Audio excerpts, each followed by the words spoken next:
Good morning. I am Jessica. I will be doing hemorrhage management for my Capstone project.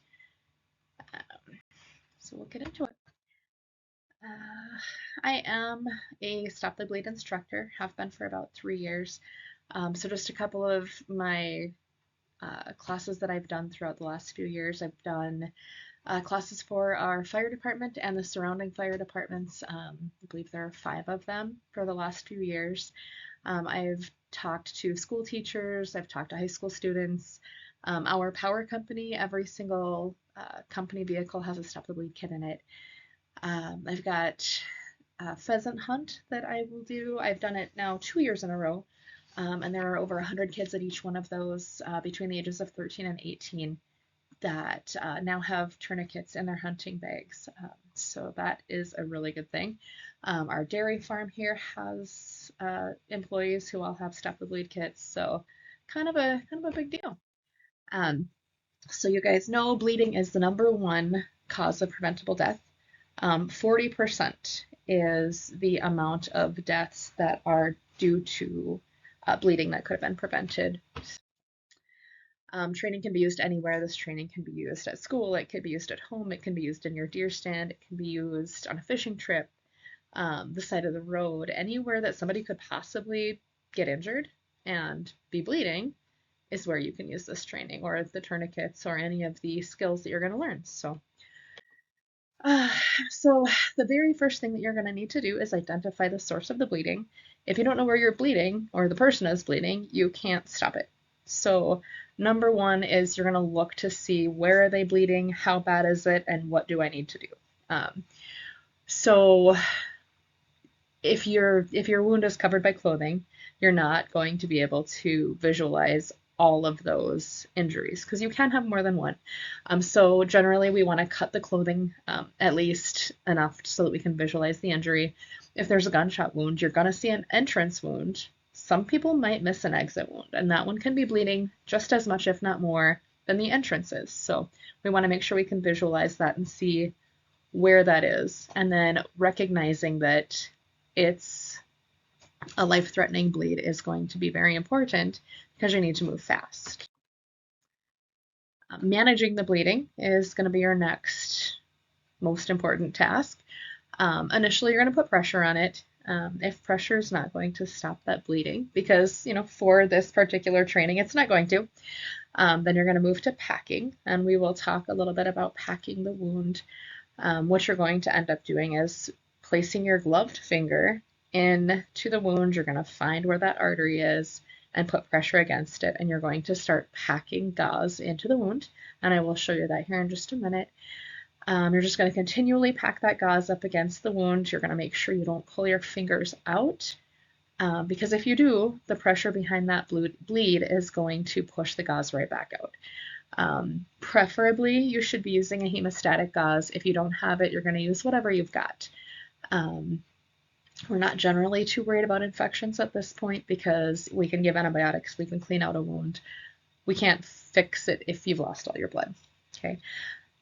So we're going to pack that wound really, really well and then continually put pressure on it. Now, if the packing doesn't help, then we're going to move to a tourniquet, and we will also go over that. So just a couple of timelines to keep in mind. The amount of time that someone can bleed to death from an arterial bleed is between 2 and 6 minutes. Generally, I say 3, but 2 to 6 just because it kind of depends upon the severity of the cut. The average response time in our country right now is 7 minutes for EMS. So what they are trying to get the public to recognize or understand is that when they come across something like that, they're the immediate responder. They're calling for help. If they don't get that bleeding stopped, chances are it's going to be too late before EMS gets there. Something I try to point out when I do this training in the community is that if you think about it, you come across, you've got 2 to 3 minutes, say 2 to 6 minutes. You come across an accident, you see somebody's bleeding, you recognize it, you go, oh gosh, I need help, you call for help, dispatch gets the call, they get the information, they page out EMS. By that point, you're already in a few minutes. So letting them know that they are the immediate responder and that the person's outcome really does depend on them, kind of gets them really thinking. So, all right, we're going to go to the next slide. While helping, you need to make sure that you are safe, first and foremost. If you're not safe, you can't help somebody. So what we're going to do, if it does become unsafe, stop, move to safety, pull them out with you if you can. Wear gloves.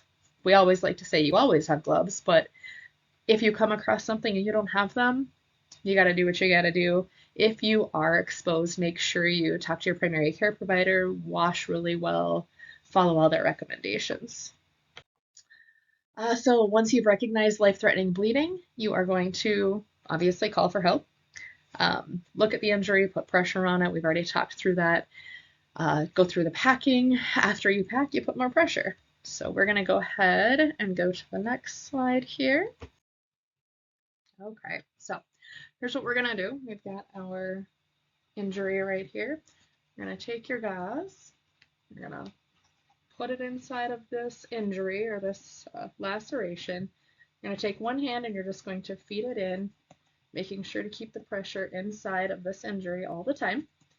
Okay, once you've got it all packed in there, then you're going to hold pressure. Okay.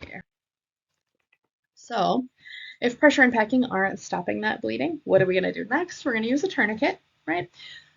Tourniquets are going to be 2 to 3 inches above the wound. You cannot put them over a joint. There's no magical number of times that you should turn a tourniquet before it stops, or before you're done. You turn it until it stops bleeding. You don't ever loosen it. You don't ever remove it. Once a tourniquet is on, it is on. So what we're going to do is we're going to put it on this fun little arm right here for our demonstration. So there we go.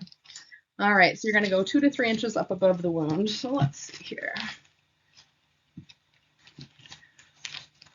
Okay, so we're going to go up above that laceration right there, okay? What we're going to do is you're going to pull this tourniquet at a 45-degree angle, as tight as you can. The tighter you pull that initially, the less you're going to have to turn this stick. The really important thing about turning this stick is once you do, you make sure it gets caught into this little plastic hook right here, because if you don't hook it completely in that plastic hook and it gets knocked, it will loosen on its own, okay? So you're going to put this little time tag over the top, write it down as close as you can. It doesn't have to be to the minute. We're going just kind of general here. Your adrenaline is going to be super high. So if you look at your time and it's 3:15, if it's 3:17, it's not going to be the end of the world to be off by 2 minutes. Just do your best. Don't ever cover a tourniquet. If one tourniquet does not stop it, then you are going to put a second one above the first. Okay, 2 to 3 inches above the first one. Just a couple of things to remember. Tourniquets do hurt. So if the person is conscious, they're going to yell, they're going to cry, they're going to scream. That's okay. You're still going to tighten it as best you can, okay? You can put them over clothing. Preferably, you're going to be able to visualize that wound so that you know that you've gotten all of this life-threatening bleeding taken care of. You can put it on yourself, you can put it on your neighbor, you can put it on your friend down the road, as long as you're there with enough time to get it on. So we already talked about a second tourniquet going up above the first. And that's it. That is my presentation. I have got the lesson plan and the quiz set up as well. So good luck. Have fun.